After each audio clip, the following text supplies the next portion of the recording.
Episode 25. We did it. 25.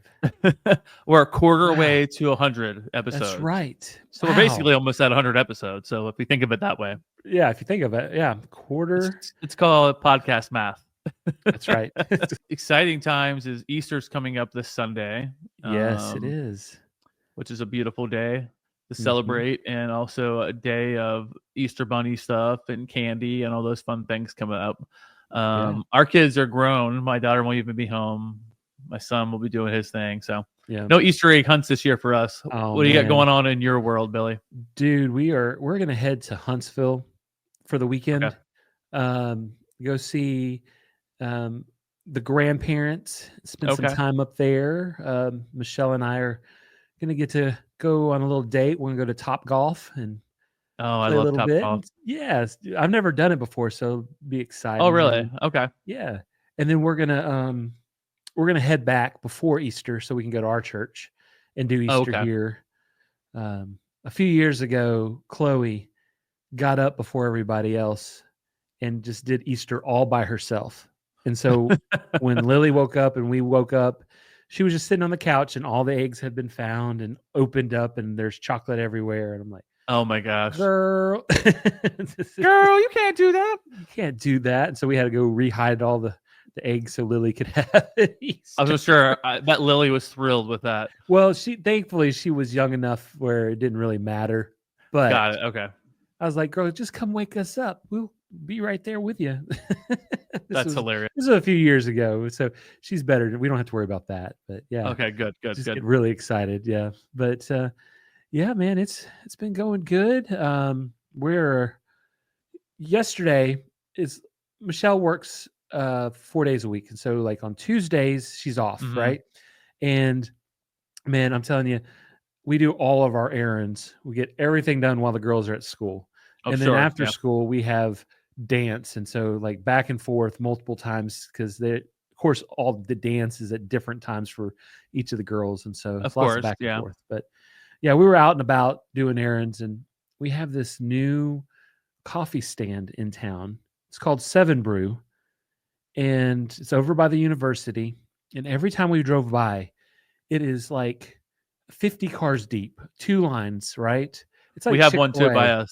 Yeah, do you really? Crazy. And so, yeah. And I was like, why is this so popular? Like they literally built this one, and then like right down the street is another new coffee place called Scooters or something. Nobody's ever there, and this one is like 50 cars deep every time we drive by it. And so we had a few minutes, and we were like, let's go check it out. Like Michelle loves coffee. I'm not a big coffee drinker, but I'll try it out too. And so we got in line, and it's like super long, right?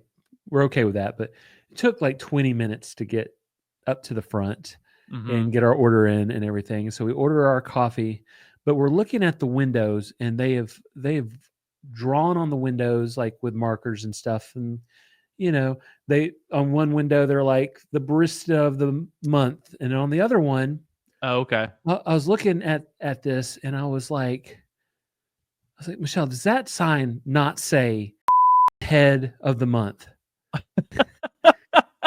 It says head of the month right there.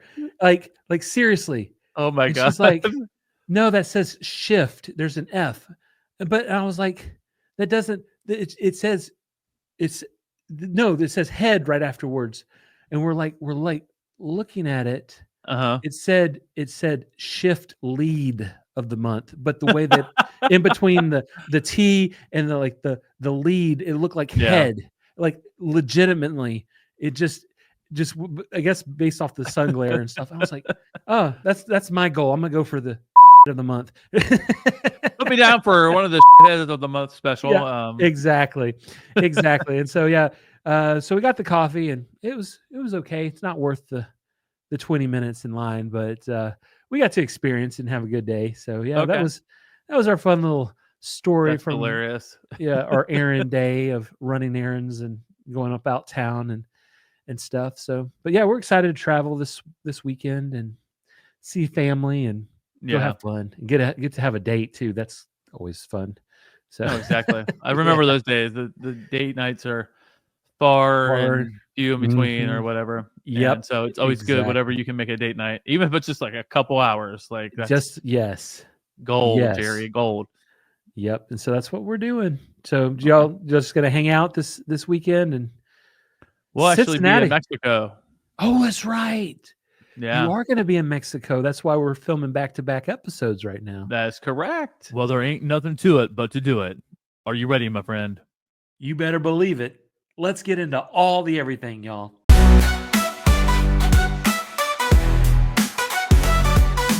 All the everything, we've got it all. We've got it all, small, weird, or tall.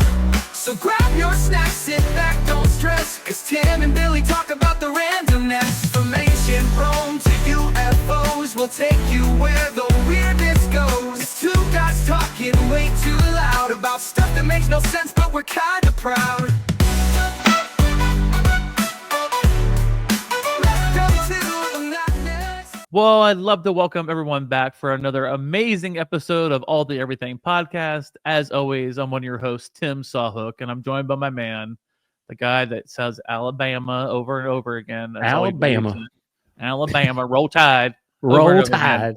Tide. We call him Jim, but you'll know him as Billy Parchman. How you doing, Billy? I'm good. I ain't no Jim. Jim's a crazy guy. Yeah. So are Yeah, you. but so are doing you. good. You doing all right, my man? I'm doing good. I'm ready for this questionable topic of things are just kind of up in the air that no Ooh. one really knows. Did they happen? Did they not happen? Did they? Billy, what are we talking about today? Today we're going to be diving into some really good conspiracy theories, y'all. Like, Mm-hmm. is this real life or is it a figment of I what thought you were somebody starting to wanted you to sing. see? I thought you were starting to sing Queen there, Bohemian Rhapsody. Is this the real life? Yep. Is We it? should have done that. Dang it. We should have. Dang it. Now, dang it. Oh well. Oh well. It's already out Next there. time. You know Yeah, it's not, it's but- done. We're just too lazy to go back and redo it. That's true. It's been a long day of recording so far. So, with that being said, Billy's going Yeah. to kick us off first this time. Absolutely. With his first conspiracy theory, and I'm excited. We don't, like we always talk about. We have no idea what the other one's talking about. Yeah. Mm-hmm. Well, we had to kind of like separate topics, but no one really knows. So Yeah, exactly. We just made sure that we're not going to be doing the same thing. So yeah. that's all we know. But so, All right. yeah, you have no idea what mine are. But so No. for the first one, this one is close to the heart. If you have heard us talk, is Walt Disney cryogenically frozen beneath Disneyland? Oh, Ooh, is yeah. he? Oh, I he? can't wait to. We've heard the rumors for years. We have. Billy, set us straight. Okay. So it's a story that's lingered since the 1960s and it just Mhm. refuses to melt away. Ah, you do that. Yeah, there we go.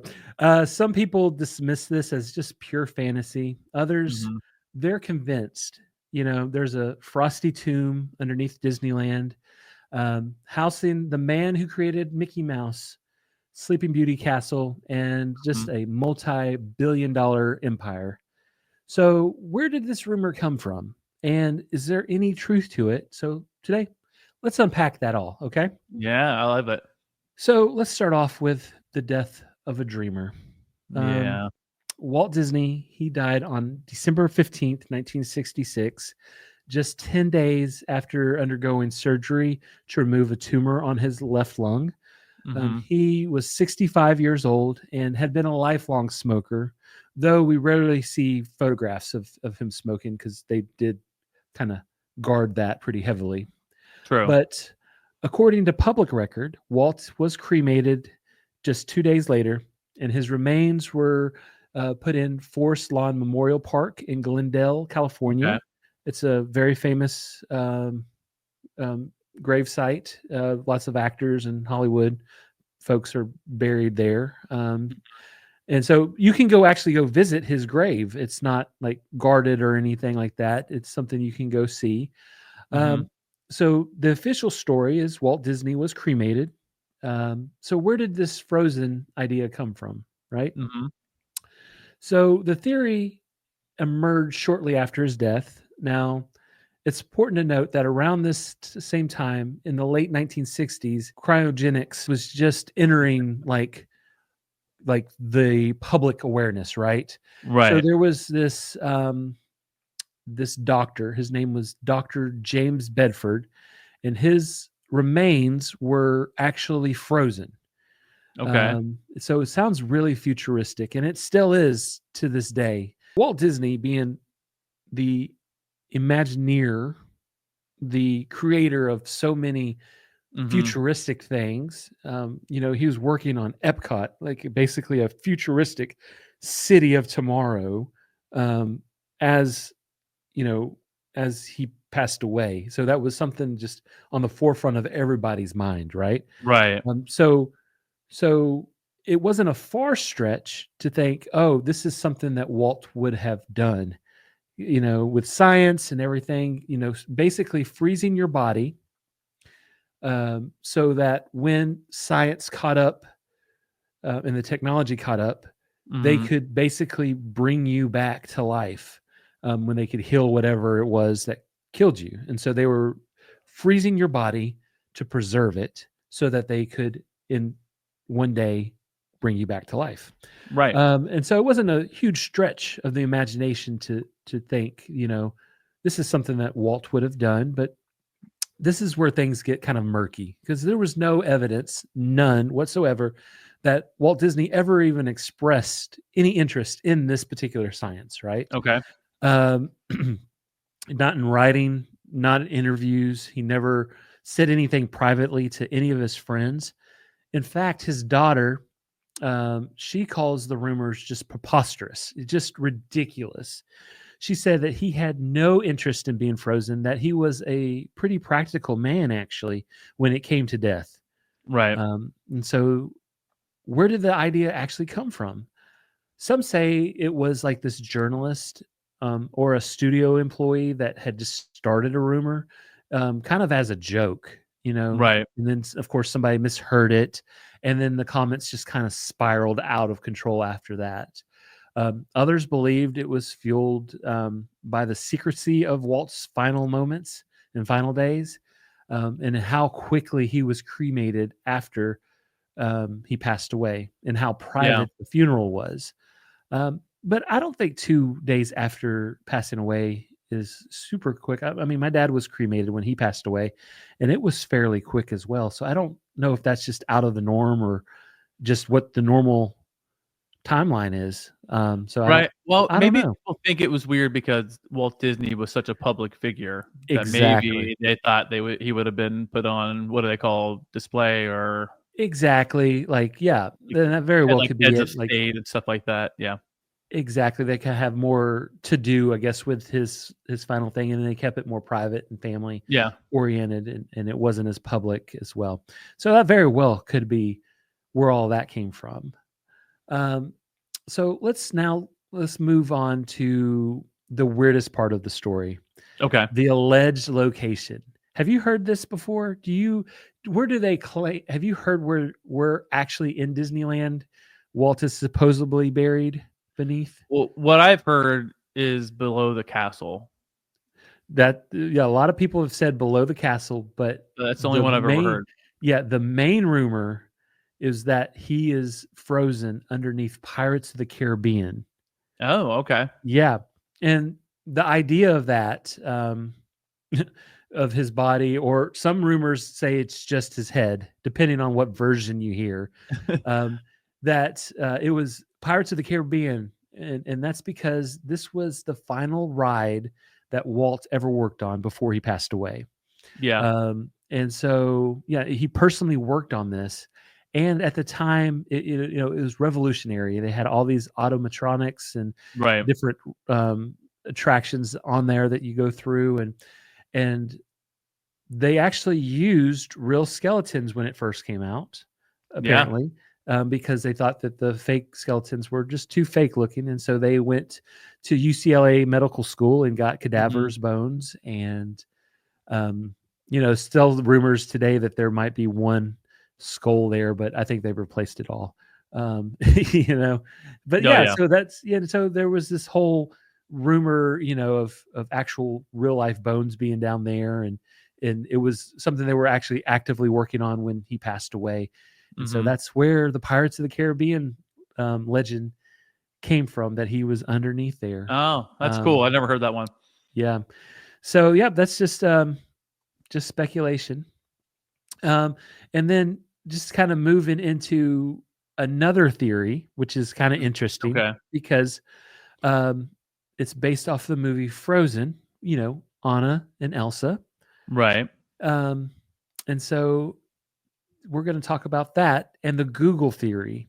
And so there are some legends out there, recent legends, that Disney wanted to make the movie Frozen, especially to get that out there, because when you Google Disney Frozen before the movie came out, this conspiracy would be what popped up on Google, right? Oh, okay. And so now when you Google Disney Frozen, Anna and Elsa popped up. And so it was like this whole big to-do that they made this movie.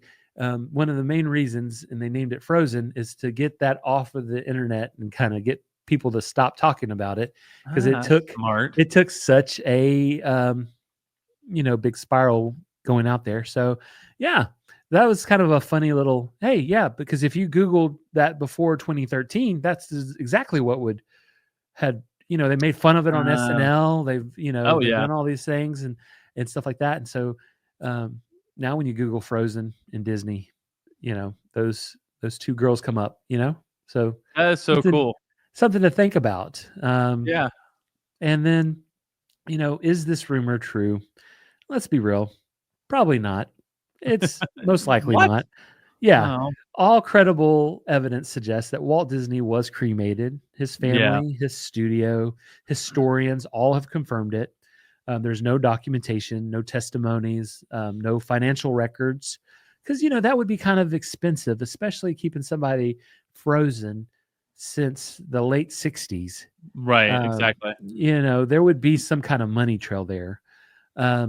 But the legend lives on. Why?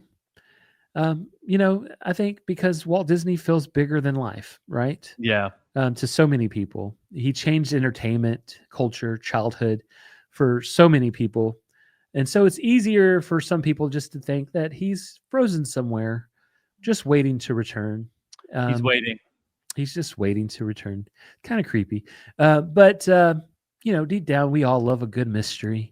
Oh, we all love believing in the future so much. And that kind of just tries to fuel that on, that there's a secret chamber under Disneyland just waiting to be open, even if it's just a story. So, yeah.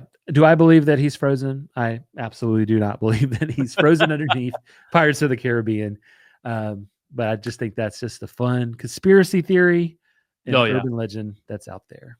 So, I love that so much. Yep. I think the reason why people got so serious about it, about the cryogenics and coming back and like having a whole life, is because there was one person who was frozen, came back and pretty much saved the world. That was one Austin Powers. Yeah, baby. So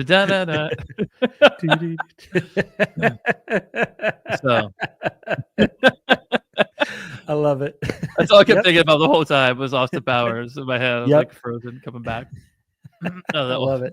It's so good. So good. Yeah. No, that's really good, because I've heard that, that conspiracy theory forever, but I've never heard some of the details behind it. And the whole Google thing, that kind of blows my mind. That's right. genius. But that's, I mean, if nothing else, it worked out for the best for them. So, even if it was by accident, but even if it was by accident, because it definitely changed that landscape. All right. Are you ready for my first conspiracy theory? Come on, man. I'm excited. Let's hear it. All right. I tried to start with one that most people know, have heard about before, and that is the Mandela Effect. Now, you've heard of this, correct? Yep. Mm-hmm. Okay. So you have an idea what the Mandela Effect is. Good. So have you ever been absolutely sure of something? A movie quote you said 1,000 times, a childhood book that sat on your shelf, or a brand logo you swear looked different. And then one day someone tells you you're completely wrong. Not just kind of wrong, but completely unmistakably wrong. Mm-hmm. Well, welcome to the strange, slippery world of the Mandela Effect. Now, this is a place where reality bends, memory shifts, and the fabric of what we know unravels. Tonight, or today, Whenever you're listening. I typed my notes last night. So tonight or today, we dive headfirst into the mind-bending mystery from cartoon bears that never spelled their name right to movie lines that never existed. This is the Mandela Effect. Oh, nice. So the Mandela Effect is a term coined by a paranormal researcher. Her name was Fiona Broom. And after she discovered and countless others vividly remembered Nelson Mandela dying in prison in the 1980s. The thing is, Nelson Mandela was actually released from prison in 1990 and didn't die until 2013. So how could so many people share the same inaccurate memory? So this is where the Mandela Effect takes root. It's not just one person misremembering. It's literally like millions of people. Right. So why does it happen? There's a couple popular theories about it. One is just false memory, right? Our brains fill in the gaps or distort details to make sense of information, right? There's also confabulation. That's where our minds combine memories from different times or different sources and try to fill in the blanks there. There is the parallel universes, wild but fascinating, they say. Maybe we're shifting between similar but slightly different realities. And the fourth one is cultural contamination. We hear something wrong so many times and it becomes our truth. I feel like that's the most common thing when I think so too. The Mandela Effect. So the idea that reality itself might be unstable, that's where it gets fun and kind of creepy, right? So here are some of the top Mandela effects. I'm going to go through these with you. Okay. So let's dig into some of the best examples. So here's the number one. Berenstain bears or Berenstein bears? Like the way you say it? Well, Berenstain? People are asking, is it spelled S-T-I-N or S-T-A-I-I? S like stain, S-T-I-N. Okay. False memory is Berenstain bears with the E-I-N. Okay. Reality is Berenstain bears, right? So why? We associate Stein or stain as a common name ending, and the brain fills in what we feel is familiar. Sure. Okay. Going back to that again, I think that's one of the things that people talk about all the time. Where have you ever seen those things on social media where people will type up like a whole sentence, but your brain fills in because there's no vowels? It's just all like you're like, oh, I read that perfectly, just because our brain fills in the gap all the time. Right. It made me think about that. So the Berenstain Bears was a big one. I saw that on TikTok recently. People fighting and swearing they had this other one. Sure. That's not true. This one, I know you know this one because I think we talked about this last time we talked about movies, is the line, Luke, I am your father. Right. Mm-hmm. I think you brought this up, actually. The false memory is, Luke, I am your father. The reality is he says, no, I am your father. No, I am your father. Yep, that's right. Yep. So why adding Luke's name gives line context to the show, right? People remember that. Pop culture impressions commented all the time inaccurately. I actually talked about the podcast, so I said I held my son Luke for the first time and said, Luke, I am your father, even though that's not really the line. But that's one of them. Other one is the Monopoly man's monocle. So has he always had a monocle, or has he never had a monocle? I think he's always had one, right? Does he have one? Well, here's the false memory. He has a monocle. The reality is he never has. He doesn't have a monocle? He doesn't. So you say why? People confuse him with Mr. Peanut, who does wear one.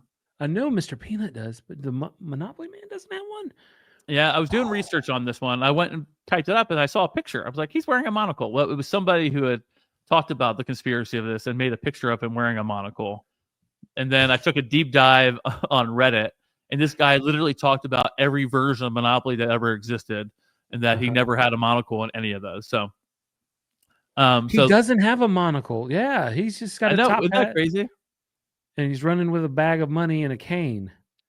A lot of people joke about that all the time. We're like, oh, here's Mr. Monopoly with the monocle, and they pretend. I've done that 1,000 times. But yeah, inaccurate statement. This one I didn't know much about. I went and looked at the picture of it. Are you familiar with Pokemon a lot, or no? I've played Pokemon Go. I've never watched the show or collected the cards, but I know a little bit about Pokemon just from the game. Yeah. So this talks about Pikachu's tail. The Okay. false memory is that his black tip tail, that he had a black tip tail. Okay. The reality is it's all yellow with a brown base. Never had a black tip tail. Why? His ears have black tips, so the brain adds the pattern back in, right? Okay. I've never heard of the Pikachu one before. but I wanted to include it because it's one of the most common ones talked about on the internet. Sure. What about sure. what about the phrase, Billy? Mirror, mirror on the wall. Who Who's is the most fairest of them all, right? Yeah.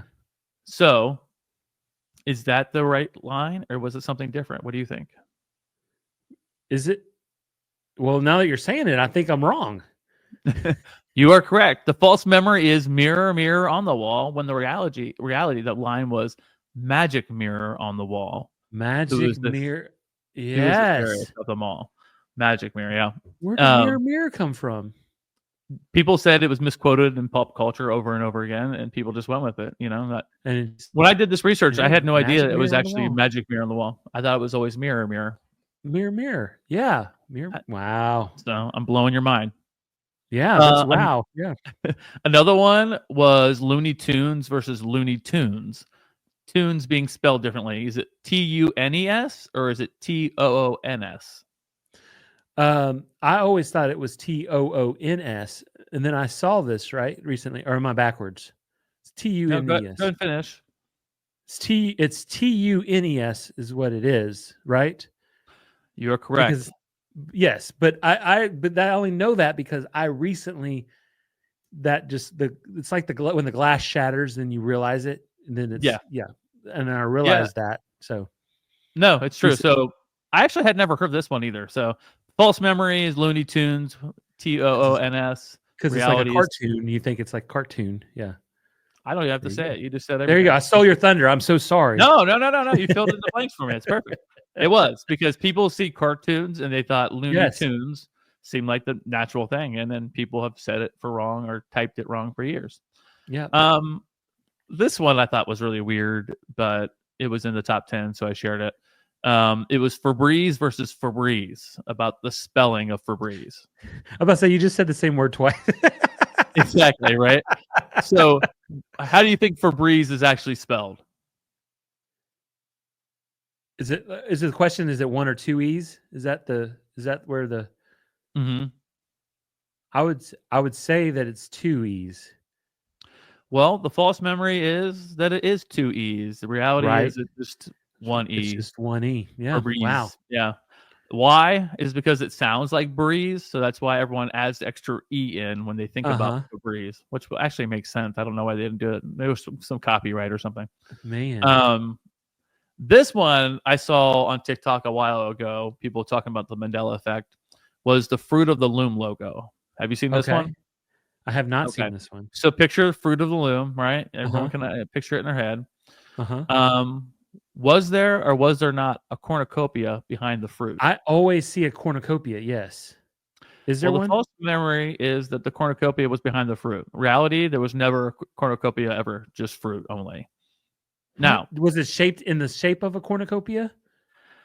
Well, here's the deal. I mean, the why behind it is the cornucopias are associated with abundance and fruit imagery, so people think they just kind of included that in their brain. Right. If you go Google it, there's people swearing, and this image is everywhere. But the theory is that someone doctored it and then shared the image, so everyone keeps resharing the image. If you look it up yourself right now, Billy, you'll see a bunch with no cornucopia, but you'll see some with it, and it's probably related to the Mandela Effect as well. They just created it after the fact. Yeah, because that's the logo with you got the apple, you got the grapes, you got the lettuce around there.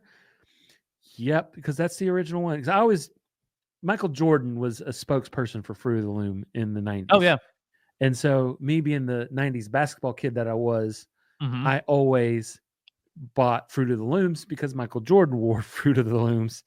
Of course, I want to be like Mike. Yeah, that's interesting. Yeah, you always thought that there was a Capricorn. Yeah, wow. Yeah. Wow, look at that. I'll keep moving on. I got a bunch more. Not a bunch more. I got a few more. I like it. I like it. What about Kit Kat hyphen? Is there a hyphen between Kit and Kat?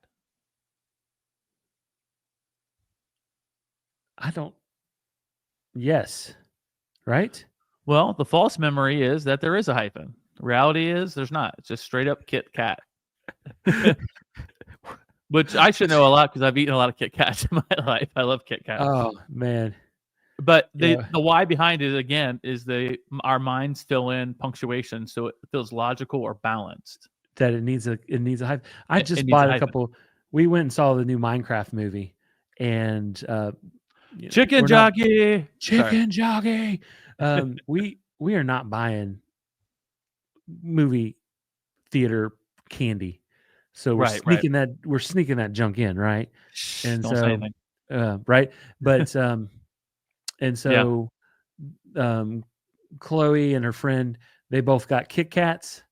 But then we went to Waffle House beforehand and left them in the car. And so she's like, "Hey, Dad, help me open this." And then open it up. No. It's just all melted and there's chocolate everywhere. I was like, "Oh, this is going to be fun." Yeah. So maybe I But should did she or did she not lick the wrapper and get the chocolate? right. I would have. I'd be like, I I'm would've desperate. We're get that we're sugar making high. it happen. We're making it happen. But yeah, I had just bought some Kit Kats. And yeah, I Oh. could have sworn there was a Well. hyphen. But there you go. Okay, so this next one, this is right up your alley. Okay. This is the conspiracy or the Mandela effect about C-3PO's leg. Okay. Yeah. Okay, so here's what they're asking: is C-3PO all gold or not? He's not. That is correct. The false memory Right. is all gold, but the reality is he has one silver. Mm-hmm. One silver. But I know he has one silver. It's a leg or arm, hand, leg. It's one silver leg. Yeah. But here's what they say: the why But- behind it, because it's hard to spot on screen with poor lighting and lower video Mhm. quality, because that Yep. was first originated Sure. in New Hope. Those were some of that was in the top 10, but there were also in the Mandela effect. There's cultural influences and different crazy examples. So there are movies, media, and memes have all made these memory errors spread like wildfire Yeah. in the internet era, right? So take this one. We Are the Champions by Queen. Yep. Everyone remembers it ending with "of the world." We are the champions of the world. Yeah. But that line actually doesn't appear in the studio version. It just fades out. The line exists in some live versions, but not all of Sure. them. And that's why we quote "of the world." Yeah. The world. Yeah. I thought that was the real lyrics, to be honest with you. I had But no if you idea. listen to the studio version, it's not of the world. No, it's not even Okay. there. Music just fades Oh. off completely. I had to go listen because I Man. didn't believe them. I like it. Yep. This one's right up your alley. There was the ultimate mind bender, Shazam, starring Sinbad as a genie. People swear Yep. this movie existed in the 90s, right? They describe cover, scenes, even specific lines, but it actually never happened. Only Kazam with Shaquille O'Neal exists, Yep. not Mhm. Shazam with Sinbad as a genie. Sinbad even went along with it for fun with a parody video, but officially no such film was ever made. You saying Um, that Sinbad never played a genie? I could have sworn There's that a- though. I know. That's the Mandela effect. What? Hold on. I know. Is it blowing your mind? Hold on. Sinbad as a genie. They were saying this is a mind bender, that there was a movie called Shazam starring Sinbad as a genie. But everybody pictures it as Kazam because It's actually Kazam, yeah. With your boy Shaquille O'Neal. you're right, which I've seen that movie, but I would have bet I a know. lot I of actually money. thought after I did my research on this, I went back and looked again. I'm like, I know there was a Sinbad genie thing. And Right. I could not find anything. What? I know. Mandela effect. Wow. That is I know, right? crazy. Yeah, that's crazy. So Wow. what does it all mean? So what does this tell us, Billy? Our memories are really that fragile? Are we that fragile, are we? Or is our reality is not fixed as we may think, right? Yeah. Maybe both. Either way, the Mandela effect shows us that what we know, quote unquote, may not be the full story. In that Sure. the collective memory, shared, distorted, repeated, can reshape what we believe is real. So now, again, I'm going to ask you, our Mhm. listeners, what do you guys think? Is the Mandela effect a real thing? Do you have something besides the top 10 that we shared that you could swear was real, and then you went back and you're like, oh, Right. now I question everything? I thought it was kind of funny that the last line that I read about how we can reshape what we believe is real. Like that just goes across everything in life. Like, good things and bad things that people believe, and how it reshapes everything, because people will follow along this weird, distorted thing that no one even knows is true, but we all grasp it and go with it, Right. Like I said, sometimes good, sometimes bad, and I just think it's a crazy thing. So that's the Mandela Effect. I always thought this was so interesting, and I've been seeing it like crazy. I said, like on TikTok and stuff. Yeah. Interesting. Yeah. So, Dude. Billy, I am your father. That's the real line. That's the real one. Wow. All right, Bill, what do you got for us? All right. So last night I watched a movie on it's on Apple TV, starring a really good friend of the show, a Mr. Channing Tatum. Okay. He's been our Really man good. for a while. Yep. For those that don't know, I went to elementary school with him. We grew up on the same bayou. He's a little bit older though. Yeah. So really good friend. You know, maybe he'll come join us. Join us one day. But yeah, he was just in a new movie. You know, fly me to the moon. Yeah, I don't know the rest of the words. I'm terrible at word lyrics, but yeah, was the moon landing faked? And that's what this whole movie was about, right? Oh, and so yeah, was the moon landing shot on a studio platform, right? You know, and tell me all the details. Let's dive in. So today we're going to go somewhere where we've never gone before, or did we? That's the question, right? Okay. We're diving into one of the biggest conspiracies of all time. Was the moon landing faked? Now, before anybody comes at me from NASA, you know, or some, you know, little space nerd with a sweatshirt and a telescope, let me just say this, right? Okay. I'm not here to tell you what to believe. I'm just going to lay out the facts. Okay. The claims, the questions, you know, they've kept this theory alive for over 50 years now, right? Some of them are strange. Some of them are really convincing. And some of them are just flat out weird, right? So let's start with the basics. On July 20th, 1969, Apollo 11 landed 2 astronauts, Neil Armstrong and Buzz Aldrin, on the surface of the moon. It was broadcast to millions of people around the world. It was historic. It was supposed to be proof that the Americans won the space race against the Soviets, right? Huge. You know, we were fulfilling the dream of JFK. And, you know, we were going to get a man on the moon. But almost immediately, doubts started creeping in. A Gallup poll in 1970 showed that over 30% of Americans weren't fully convinced that we actually walked on the moon. Oh, really? And it's only grown from there, especially in the 70s and in the 90s.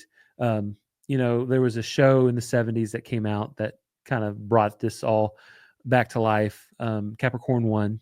And then in the 90s, a little thing called the internet came out, which is a gold mine for conspiracy theorists out there. And just helps it spread like wildfire. And so, you know, in those times, you know, this argument just kind of really went out there. So let's break down the arguments from the moon landing skeptics and see how NASA and the scientists respond. So Exhibit A was the flag, right? This one always comes up when you talk about this subject. In the footage, you can see the American flag seemingly waving on the moon. The issue is that there's no atmosphere, no air, no wind up there, right? But here's what actually happened. The flag has a horizontal support rod to keep it extended, because otherwise it would just be hanging there just like limp, right? Right. So when the astronauts planted and twisted the pole into the lunar soil, right? It caused the fabric to ripple. Now the movement stayed that way because there's no wind resistance to stop it, and so it kind of looks like the flag is waving, but it isn't. So still, if you watch the footage without context, it's easy to see how somebody could raise, you know, an eyebrow. Oh, sure. Okay? So that's Exhibit A, the flag. Okay. Exhibit B, the missing stars, right? So next, in every photo or video that you see of the moon landing, the sky behind them are pitch black, right? Completely starless. Skeptics Right. argue that stars should be everywhere, right? Especially Oh, because yeah. there's no atmosphere up there to block them out. Now, here's NASA's explanation. The cameras that were used on the moon landing were set with a fast shutter speed, right? And low exposures to capture the well lit lunar surface. Okay. The astronauts Okay. in their bright white suits, right? And so the stars, which are faint, they're a faint source of light, they didn't show up because of the exposure behind it. So it's kind of like if you take a picture with the flash on, Right. it lights the thing you're taking the picture, but the background is darker, right? That's Right. kind of how that's kind of how they are painting that picture. So it's not necessarily a satisfying answer, as oh, they forgot to paint stars in the background on the soundstage, but hey, that does check out. That is how cameras and taking pictures work. The Right. exposures Right. there. So they have a legit argument for that. Now, let's take Exhibit C, the Okay. shadows. Okay. So here's the shadow theory. Photos from the moon show shadows following in multiple directions, which skeptics argue is impossible with a single source light, which is the sun, right? Mm-hmm. That would only happen, they say, with artificial lighting. And so, the kind that you would find on a film set. Right. But again, here's an explanation. The moon surface isn't flat, right? It's Right. uneven, it's dusty, it dips with craters. And so that causes shadows to stretch and bend in unexpected ways. There's also little light bouncing off the lunar surface itself, which can alter how shadows appear. Still, but when you look at photos and you look at the shadows, they do look a little weird. So you can understand where people could latch onto that, right? Right. Absolutely. Yeah. And then let's look at Exhibit D. Okay. There's no blast crater. Okay. Mm-hmm. When Apollo 11 touched down, it used rockets to slow its descent, right? Right. But when people look at the landing site, there's no visible blast crater Mm-hmm. under the lunar module, right? There's no scorching, there's no blowouts, no debris. So, did it really land, or was it just sitting there? NASA says yes. And this is what they say. The moon's gravity is much lower than Earth's, and and the descent engines were throttled way down during the final landing. And Okay. so there wasn't enough force to create a dramatic blast as you would say if you were landing that on Earth, right? Mm-hmm. Plus, the lunar surface is made up of this compact substance, right? So it's not just like loose dirt. Right. So when it's more compact, so it's not going to just like kick up like It's not going to like give in. yeah, like dirt would here on land. It did kick up a little bit of dust, but not in the way to create like this huge crater. Okay, so here's the thing, right? We're talking about the 1960s, the Vietnam War, Watergate, distrust in the government. Mm-hmm. It was at an all-time high during this time, right? Yeah, for sure. And so when something as massive and mind-blowing as like landing on the moon happens, and it comes with like grainy footage, and a Cold War backdrop, the Soviets were leading in the space race. They got the first man in space. They Yeah. released the first satellite. They were winning the space race. And so we didn't want, as Americans, to live under a Soviet Union moon, right? We wanted that Mm-hmm. moon to be an American moon and for the people. And so we could see with all the distrust in the government, hey, they could have filmed this, right? And it Yeah. could have been just faked to say, okay, so this is ours. This is the ultimate like propaganda, right? So we're Oh, winning yeah. this. So we're not going to risk the we're not going to risk the chance of the Soviets actually landed on the moon, and then just, it's crazy, especially during that time. But for me personally, do I believe we landed on the moon? I 100% believe we did land on the moon. I mean, you can look at anything and try to, nitpick and say yes.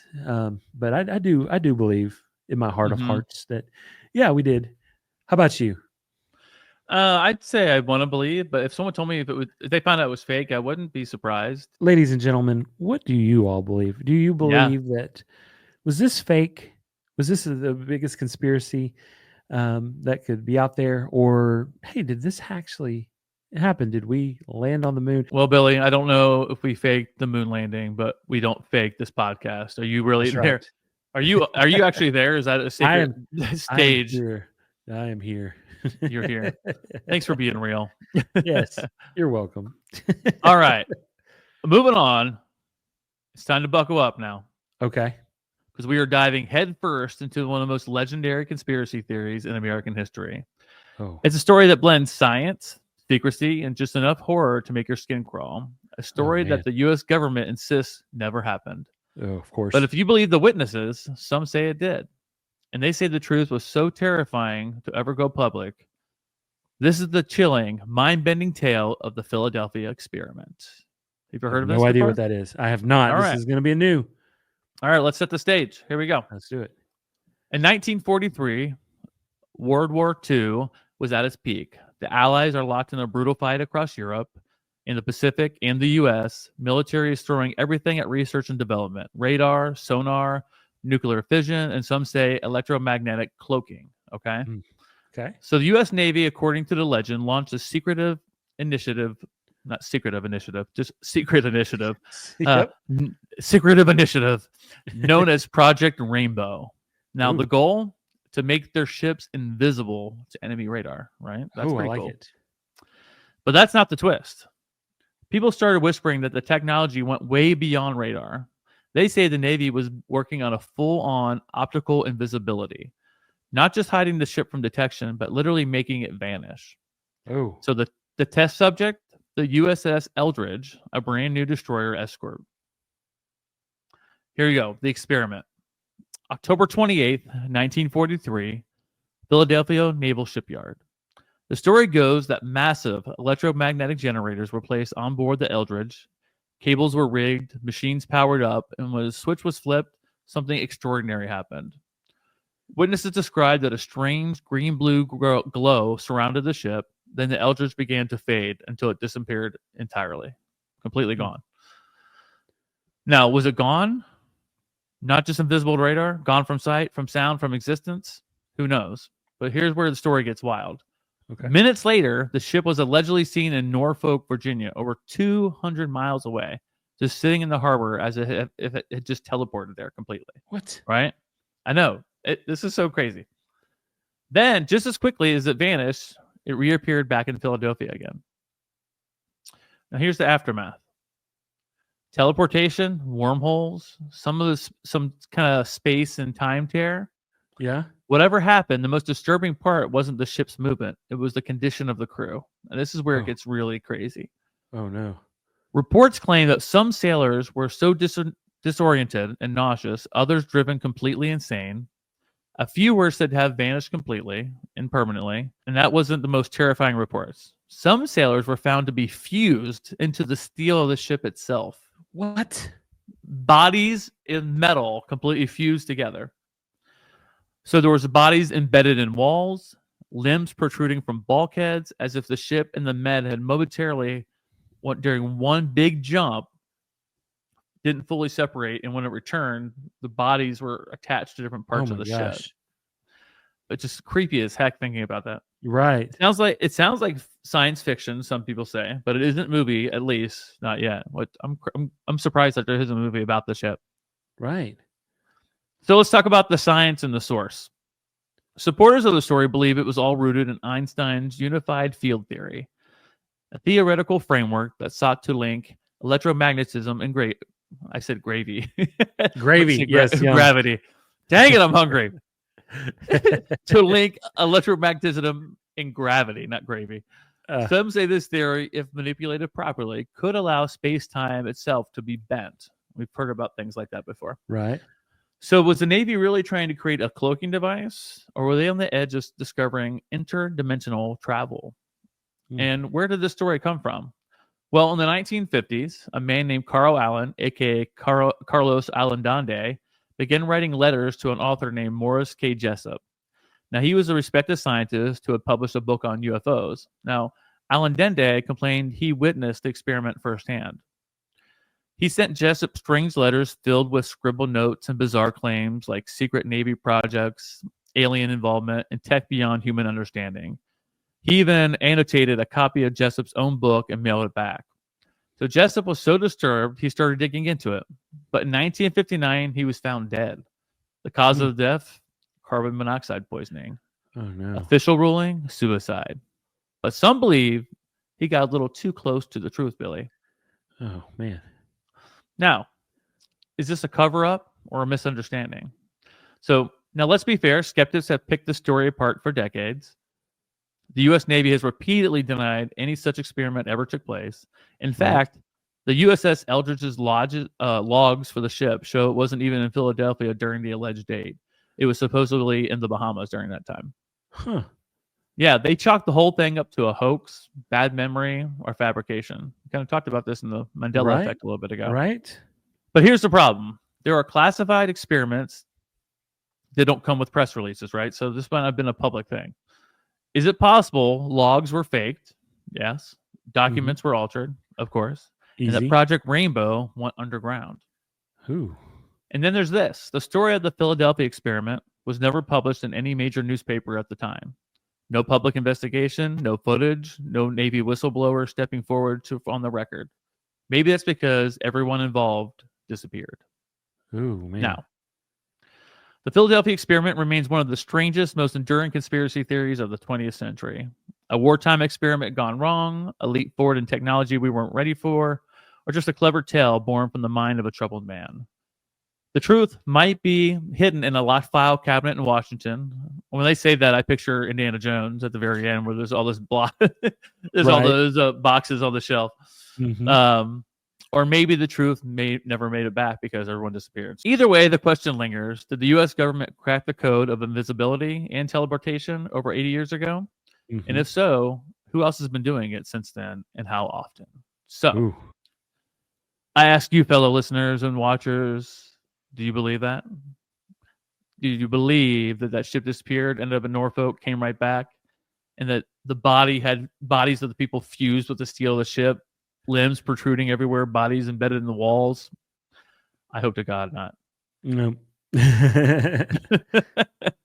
And that is the conspiracy theory about the Philadelphia experiment. Ooh, man. That would be creepy, though, if that was real. Yeah, I mean, yeah. Bodies fused, ships disappearing, reappearing. Yeah. Who's to say? Who's to say? It's above our pay grades. Yeah, it's above our pay grade. But if you subscribe to our highest level of Patreon, we will give you the real story behind the moon landing, Philadelphia experiment, all the things. Actually, I have one of the guys still living in my wall. He's embedded, but he's still here. But he's still here. Yeah. Shoot. Oh, man. That's a good one. Thank you, sir. You are welcome. What do you got next, my friend?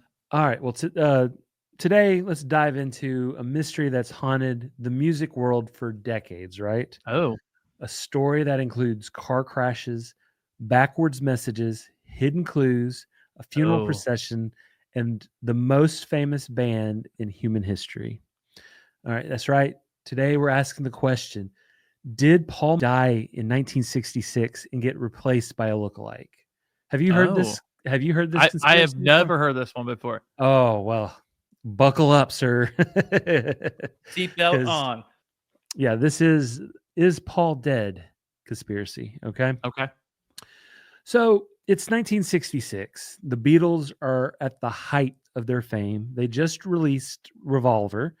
And it's changing the game in music, fashion, and just causing just Beatlemania across the globe, right? But here's where it gets weird. According to the theory, sometime in November of 1966, Paul died in a car crash. The Okay. story goes that he stormed out of a recording session, drove off in rage, and boom, crashed and burned, like literally. Okay. Okay. So that's the story. But instead of like breaking news and devastating millions of fans, Mm-hmm. the Beatles covered it up with the help of the Oh. British authorities and maybe MI6, because it's going to be Oh, a okay. big.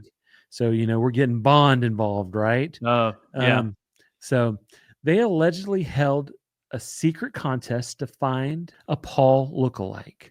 The Okay. winner, William Campbell, sometimes referred to as Billy Shears. He looked like Paul, sounded like Paul, even learned to play the bass left-handed like Paul, right? And just like that, Paul was replaced and the show went on. Yeah. And so the guilt built inside, right? So it was just too much for the other Beatles to bear. So what did they do? They started leaving clues, hidden lyrics, album covers, backwards messages, which, to be honest, is exactly what you would do if your best friend died and you replaced him with a body double, right? Yeah, exactly. Right. It's what you would do, right? Yeah, it just makes sense. Totally So, normal. yeah, let's talk about the clues, right? This is where the theory goes from mildly curious to just completely unhinged. First, Okay.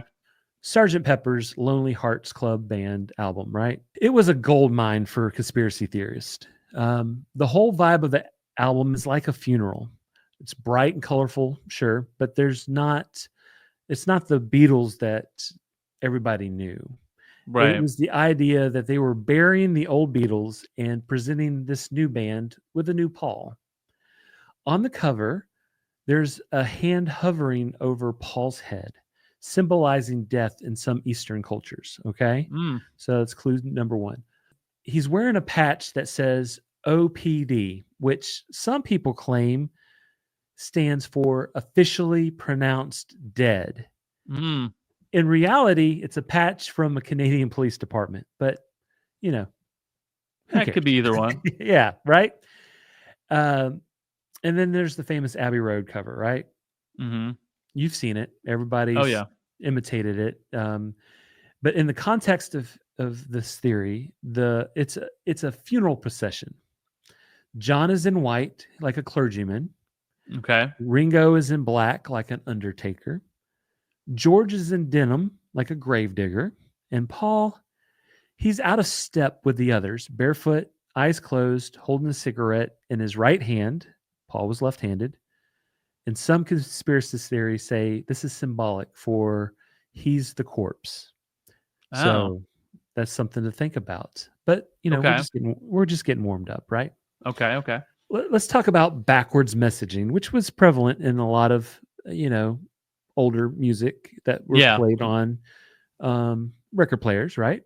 Mhm. Because it wouldn't be a 60s conspiracy without that. Of course. Spinning a vinyl backwards at 2 a.m., summoning, demons and listening to secret messages. On Revolution 9, when you played it backwards, some people claim you hear "Turn Me On, Dead Man." So I don't know. I've never heard that.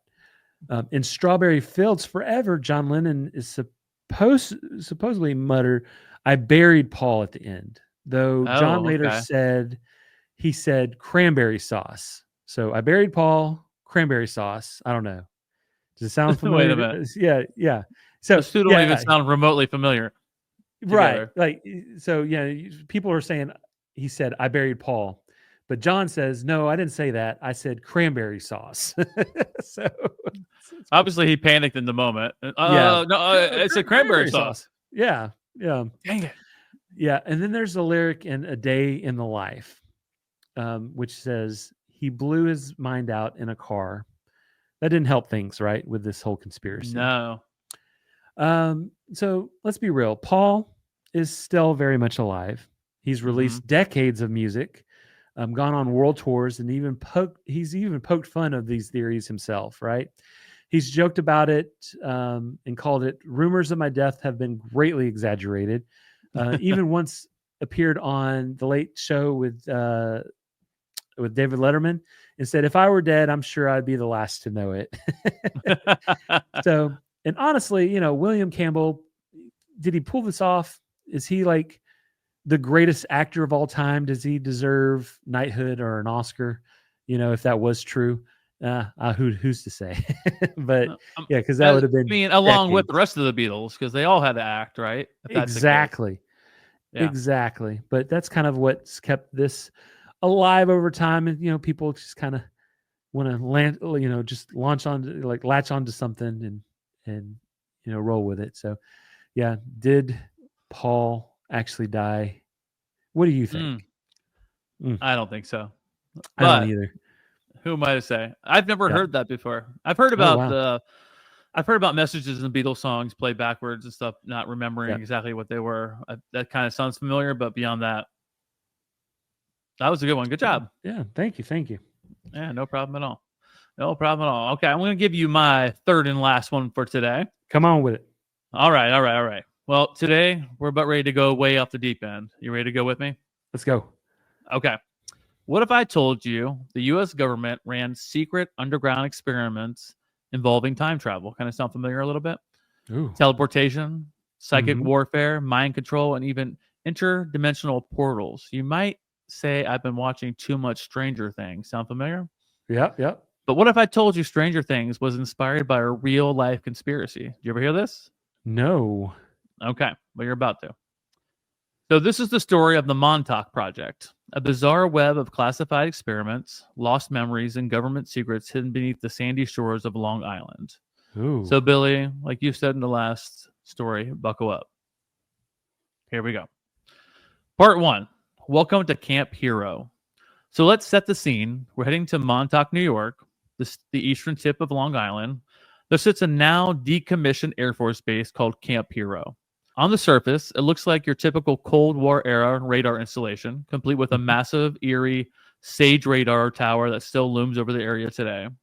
But according to some, what lies beneath Camp Hero is everything but typical. It's believed that an extensive underground lab complex exists below the surface. And this, my friends, is where the Montauk Project was allegedly born. Oh, man. So part 2, is it a secret continuation of the Philadelphia experiment that we just talked about? Right. See how I went hand in hand with these? Wow. Well, here we go. So here's where things get really wild. The Montauk Project is said to be a direct continuation of the Philadelphia experiment, which we just talked about. Right. Yep, the one we talked about where the USS Eldridge was supposedly teleported to a hole of space and time back in 1943. According to conspiracy theorists, after the experiment went off the rails, the government shut it down publicly. But secretly, the research continued and they moved it to Montauk, right? So why Montauk? Montauk was a remote coastal and had an existing military presence, perfect for a black budget operation. The new goal, push the limits of human consciousness and control reality itself. They talk about time travel and psychic soldiers. So what exactly were they doing at Montauk? Well, if you believe the whistleblowers a lot, and I mean a lot, here's a breakdown of some of the alleged illegal experiments. First was psychic amplification. Using a device called the Montauk chair, a chair connected to computers and powered by electromagnetic fields, researchers tapped into the psychic abilities of test subjects, 11. Supposedly, certain individuals could manifest objects, read minds, and even open portals to other different dimensions. Next is time travel. Experiments allegedly bent the fabric of time, opening tunnels to the past, future, and parallel realities. Some subjects reported even being sent back as far as 10,000 years, locations including Mars. And then there is mind control and MK Ultra crossover. Now, have you ever heard of MK Ultra? Okay, that's a different conspiracy we'll cover at a different time. It's crazy, absolutely crazy. Oh. So some claim that Montauk was a hub for psychological programming, recruiting kids, sound familiar, in psychic potential, wiping their memories and turning them into Manchurian-style sleeper agents. All of these were allegedly funded through secret, black budget money, funneled through defense contracts, and hidden from Congress. There's more to discover here, right? So they think it's hidden, secret project. Now they talk about in part 4 of the Lost Boys of Montauk. So one of the most chilling elements of the Montauk Project conspiracy, the rumors of abducted children. Multiple sources allege that hundreds, maybe even thousands of kids, mostly runaways and orphans, were taken to Camp Hero for experimentation. These kids were referred to as the Montauk Boys. They were subjected to mind control, time travel tests, memory suppression, and worse. The idea was to find gifted psychics, train them as weapons, and erase their memories afterward. Oh, wow. One of the most prominent voices, a man named Preston Nichols. He claimed he recovered the memories of working on this project as a scientist and later writing several books detailing the experiments, technologies, and people involved. Now, Nicholas describes one boy in particular, codenamed Subject 13. All sound familiar, stranger? Wow, yeah. As the most powerful psychic the project had ever encountered. The boy supposedly brought a monster into existence from his imagination, a creature that destroyed parts of the whole facility. Again, sound familiar? Stranger Things pulled that exact story in the first season. Now, part 5 talks about the underground lab. So people who explored Camp Hero say they found sealed off entrances, suspicious fencing, and security along after the base was supposedly abandoned years ago. Rumors swirl of multiple underground levels, strange metallic humming sounds, even sightings of former Montauk boys who still live with fragments of their memories. Even today, the radar tower still stands, rusted, silent, but always humming with mystery. And while the U.S. government insists Camp Hero was just a radar base, many believe this truth was buried much, much deeper, literally. So what are we left with, Billy? On one hand, we have no official evidence, no verified documents, no confirmed witnesses that have ever been able to prove the existence of the Montauk Project in a court of law. No, of course. But on the other hand, we have multiple people with matching memories, reoccurring themes across accounts, and stories that predate the Stranger Things and other fictional takes on this story. Right.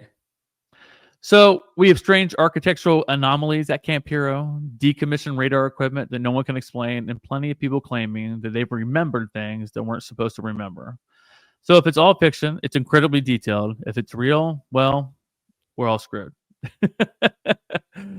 That is the Montauk Project. Ooh. Isn't that crazy? Stranger Things. Yeah, when I started reading it, before they talk about the connection, when I was doing the research of it, I was like, this sounds just like Stranger Things. Yeah, like, exactly. Legit Stranger Things. So, wow. Yeah, I thought it was kind of crazy that Stranger Things got that from this story. That's awesome.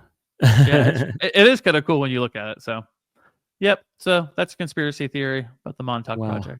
I like it, dude. Do you folks out there, let us know what y'all think about these different conspiracy theories and what do you believe? Yeah. Or if you have some other really conspiracy theories you want to share with us that you want us to research and talk about, we would love that too. Absolutely. So let us know. You could be a part of a future episode of All the Everything Podcast. I love that. Check it out at alltheeverythingpodcast.com. Well, I hope you guys enjoyed this episode of the conspiracy theories. I know I had fun doing the research. I liked your stories, Billy. Thank you. I've heard some parts of different stories, but none of it all together. So that was really fun.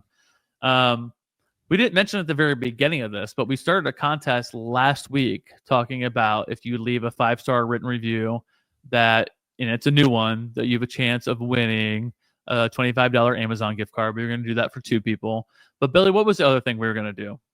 If you refer 3 friends to do the same, and just let us know that those are your people. We will enter you into a drawing for another Amazon gift card. So might as well stack your Amazon gift cards. Yeah. Christmas is not too far away. You can start shopping now. That's right. Help us get the word out. Have your friends write a review and leave those 5 stars. And yeah. Absolutely. That could be like money in your pocket. Well, even if you don't believe all these things are real, or if you do believe they're real, we're not going to call you out one way or the other. It's that mystery that keeps us going, keeps asking the questions, and makes us feel a little scared at night. Right, Billy? That's right. That's right. Well, thanks again for joining us for another fun, creepy, and amazing episode of All the Everything Podcast. I hope you enjoyed, and we can't wait to be with you again next week. Bye, y'all.